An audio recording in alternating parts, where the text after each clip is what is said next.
Most evil doctor you've never heard of. Welcome to True Crime Audio of Severman Stories. Today we take you on a journey into the darkness and human abysses. The numbers are staggering. 215 confirmed murders over 23 years, one death every 40 days, a single doctor killing more people than died in the Oklahoma City bombing. Harold Shipman's victim count makes him not just another serial killer, but statistically the most prolific murderer in modern British history.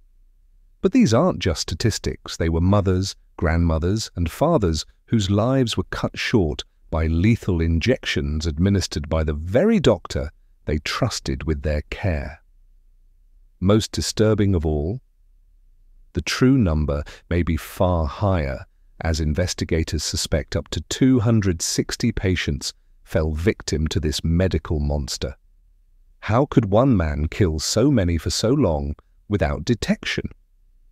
The answer reveals critical flaws in how we oversee those entrusted with our lives. The ordinary killer.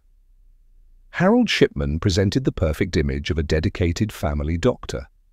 In the small town of Hyde, he built his reputation on personal attention, making house calls, spending extra time with patients, and remembering details about their families. Residents saw him as the perfect family doctor, one who would stop by to check on elderly patients even when they didn't have appointments. Derek Moore, whose family was under Shipman's care for over 20 years, noted that he seemed to do all these extra things for you, unlike other doctors. This carefully cultivated persona masked something far darker. His medical career nearly ended early when authorities caught him self-administering pethidine in 1976, obtaining the opioid through falsified prescriptions. The General Medical Council issued only a warning, fining him £600 and referring him to psychiatric treatment. No one considered how a doctor abusing controlled substances might pose a danger to patients. The system failed to recognize a critical red flag, allowing Shipman to continue practicing after a brief suspension. When he returned to work, he simply transferred his drug of choice from pethidine to morphine, this time administering lethal doses to others rather than himself. The deaths followed a chilling pattern. Elderly women in apparently good health would die suddenly, often alone, with Shipman during home visits. He recorded their deaths as natural causes, signing the certificates himself. Many victims had recently updated their wills or discussed financial matters with him. Families rarely questioned their loved ones' passing because Shipman had built such trust. The same doctor who seemed to do all these extra things also quietly stacked bodies while maintaining his spotless reputation. He targeted vulnerable patients who wouldn't be missed, elderly widows, those without close family members. Many expressed gratitude for his supposed care shortly before dying. One witness described how Shipman was extremely popular with elderly patients, making his crimes even more inconceivable. He killed methodically, injecting lethal doses of morphine before leaving patients to asphyxiate. Death certificates listed vague conditions like old age or natural causes, and coroners rarely investigated further. Over 80% of his confirmed victims were women, most over age 65. The first subtle warnings emerged when local undertakers noticed an unusual number of Shipman's patients dying in similar positions, fully dressed, often seated in chairs rather than beds. Some families mentioned finding their mothers with coats still on, as if they had just returned home. The deaths followed an eerie rhythm, clusters occurring during his shifts, then dropping when he was away. But without proof, these observations remained uneasy whispers. Shipman exploited every weakness in medical oversight. As the sole attending physician, he controlled all medical records and death certificates. Nobody cross-checked his morphine prescriptions against patient outcomes. Unlike other serial killers, he didn't need to hide bodies or stage crime scenes. The system granted him absolute authority over life and death decisions. His calm, professional demeanor deflected suspicion while elderly patients kept vanishing under his care. It took one uncharacteristic mistake to expose everything. In 1998, 81-year-old Kathleen Grundy died suddenly after Shipman visited her alone. Her daughter, a lawyer, noticed irregularities in a will that left everything to the doctor, a document forged so poorly it still contained typographical errors from the original template. This financial motive forced police to take action where medical authorities had looked away for decades. When investigators exhumed Grundy's body, they found lethal levels of morphine. Suddenly, years' worth of quiet deaths reopened as potential murders. The scale became clear once detectives reviewed Shipman's case files. Entire pages of patient records had been altered, dates changed, symptoms added post-mortem to justify deaths. Prescription logs showed large morphine orders that never reached legitimate patients. By the time authorities arrested him, they already suspected he might be Britain's worst serial killer. But even they underestimated how long he had operated unchecked, and how many victims still lay hidden behind falsified paperwork. The perfect crime. A doctor signs a death certificate. The space for cause of death reads natural causes. The pen moves deliberately, filling in details with clinical precision. This document would normally close the book on a life, except in this case it opens a far darker story. Harold Shipman perfected this routine hundreds of times, using medical paperwork to conceal murder. His system relied on three pillars: home visits, drug access, and record control. Elderly patients received personal attention from their trusted GP, who arrived carrying both medical supplies and lethal intent. Shipman administered fatal morphine doses during these solo visits, often killing within minutes. He then documented the deaths as routine passings, exploiting a system that rarely questioned a doctor's judgment. The process became chillingly mechanical. Patient files show how he sometimes added fictional symptoms after deaths to justify his falsified certificates. The efficiency was horrifying. Victims frequently died in the same positions, seated in armchairs, fully dressed, as if they'd simply dozed off. Some families reported finding their mothers with coats still on, purses nearby, no signs of distress. One woman served tea before Shipman's visit. The cups remained untouched when relatives found her body. The speed defied natural death patterns, vital, active seniors collapsing abruptly after brief medical appointments. Yet no alarms sounded because no systems existed to track suspicious clusters of deaths linked to one practitioner. Shipman targeted elderly women disproportionately. Over 80% of his confirmed victims were female, most over 65. Many were in stable health before he intervened. They saw him as a protector. He used that trust to isolate them. Widows and those living alone became frequent victims, their social circumstances making the crimes easier to conceal. He often killed patients who had recently discussed financial matters or updated wills with him, though unlike later cases, he typically didn't claim their assets. Death itself seemed the primary motive. The systemic gaps enabled him entirely. British medicine in the 1990s had no requirement for second opinions on death certificates unless coroners deemed circumstances suspicious, and Shipman's reputation discouraged scrutiny.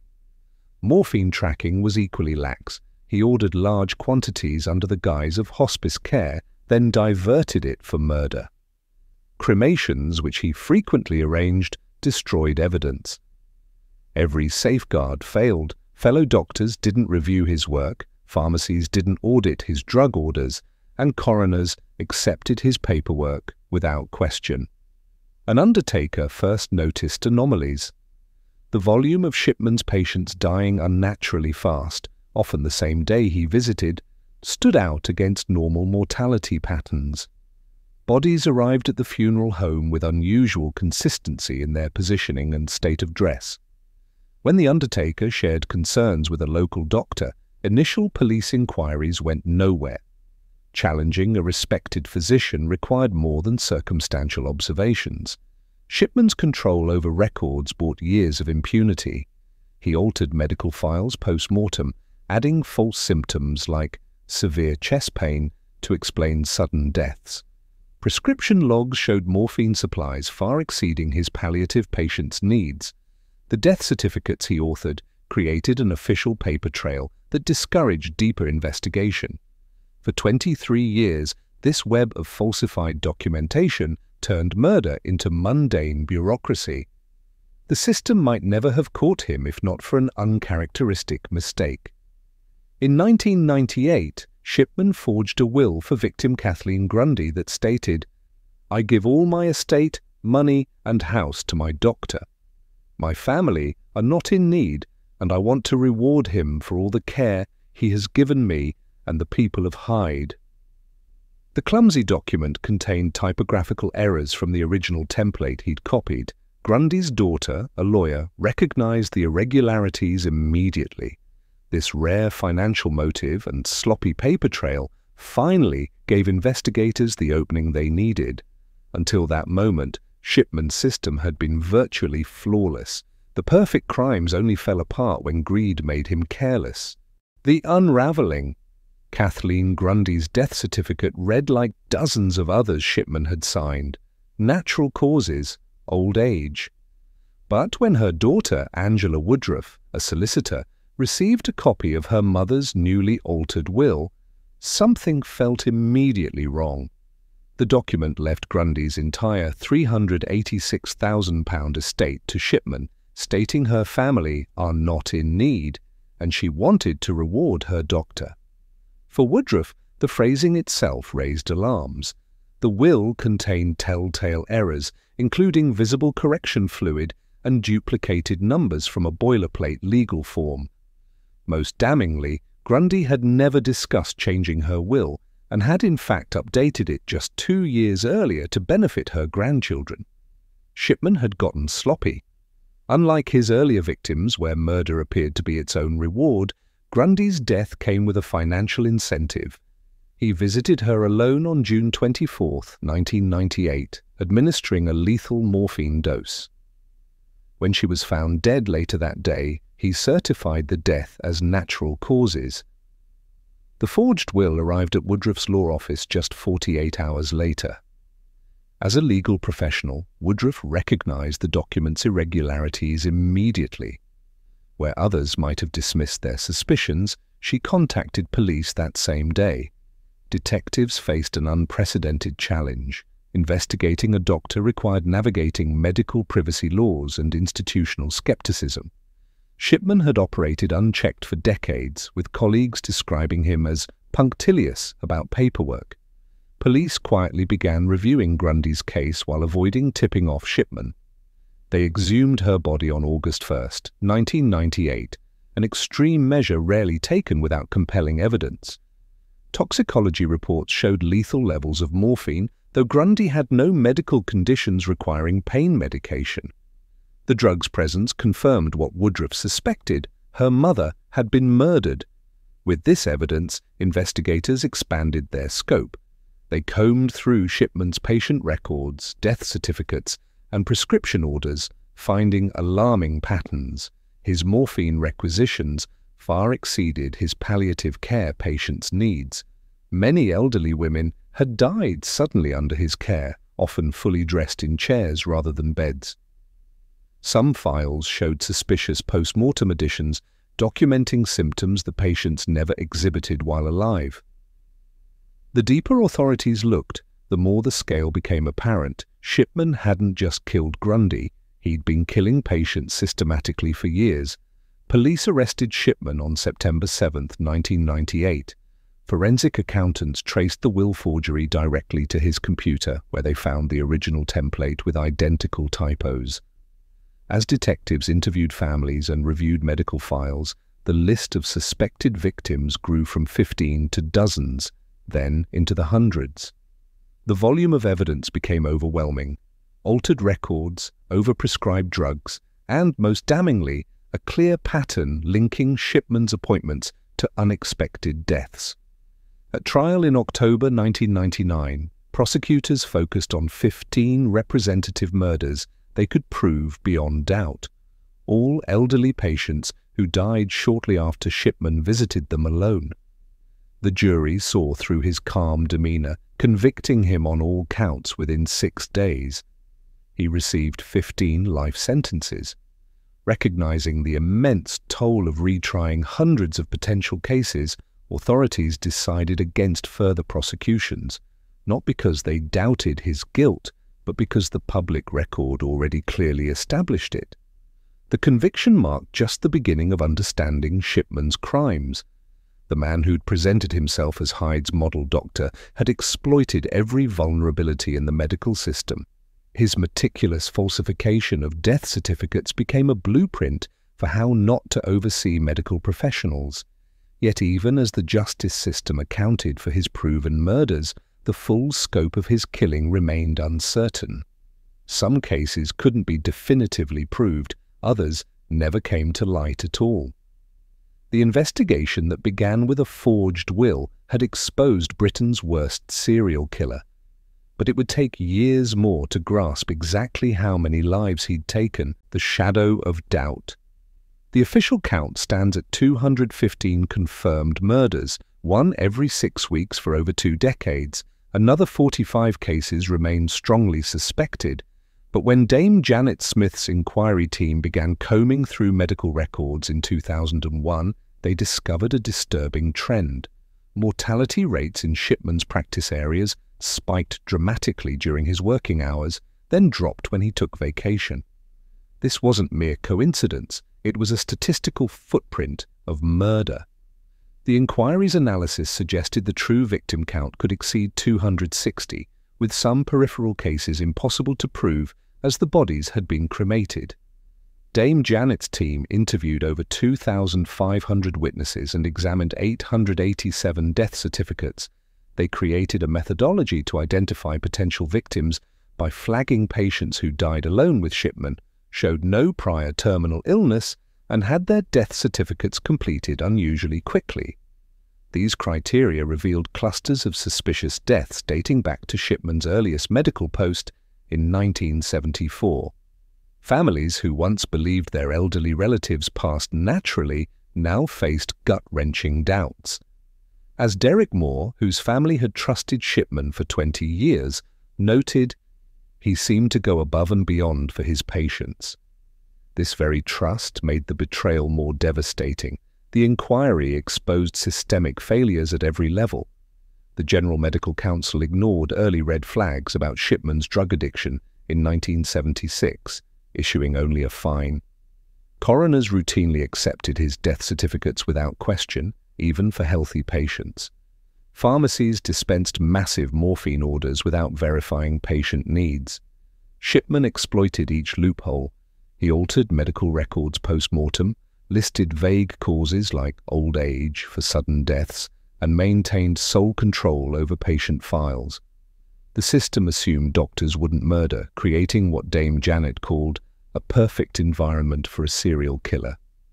Reforms came swiftly after the inquiry's 2002 report. Britain introduced mandatory second opinions for cremation certificates, the very process Shipman abused to destroy evidence. The Death Certification Review Service now scrutinizes all unexpected deaths. Controlled drugs like morphine require real-time monitoring between clinics and pharmacies. Perhaps most significantly, all UK doctors now undergo regular competency reviews through revalidation, a direct response to Shipman's decades of unchallenged practice. Yet troubling questions linger. Investigators found Shipman's patient notes riddled with late additions, symptoms added after death to justify killings. His appointment book showed more patients died during home visits than in surgeries, suggesting deliberate isolation of victims. The inquiry confirmed he began killing within 2 years of qualifying as a GP, with victim clusters appearing at every practice he joined. But without exhumable bodies or witness testimony from decades earlier, some cases will never be verified. The psychological toll on families became a recurring theme in inquiry testimony. Many described second-guessing innocent interactions. Was that final smile from Grandma forced? Did she really insist on seeing Shipman alone that day? The trauma extended beyond confirmed victims, as relatives of patients who died under other circumstances wondered if they'd missed warning signs. Former patients like Moore grappled with knowing their trust helped cloak a monster. On January 13, 2004, Shipman hanged himself in his prison cell one day before his 58th birthday. In death, he claimed one final victim, himself, denying families further answers about his motives or methods. The suicide triggered another inquiry, revealing prison system failures that allowed him access to bedsheets despite being on suicide watch. It was a grim coda to Britain's worst medical crime spree, leaving investigators to ponder how many early victims will never be known. Shipman took those secrets to his grave, just as he'd sent hundreds to theirs. Harold Shipman's case forces us to confront an uncomfortable truth. The most dangerous predators often hide behind trust and authority. A doctor's white coat, a friendly demeanour, decades of community service, these became the perfect camouflage for Britain's worst serial killer. The systems meant to protect patients instead enabled him, proving how easily trust can be weaponized. Who else operates in those blind spots today? Could another Shipman be exploiting similar trust elsewhere? Share your thoughts below. This conversation about accountability matters beyond any single case. On January 13, 2004, a quiet prison cell held one final scene. Bedsheets became a noose. The last victim, Shipman himself.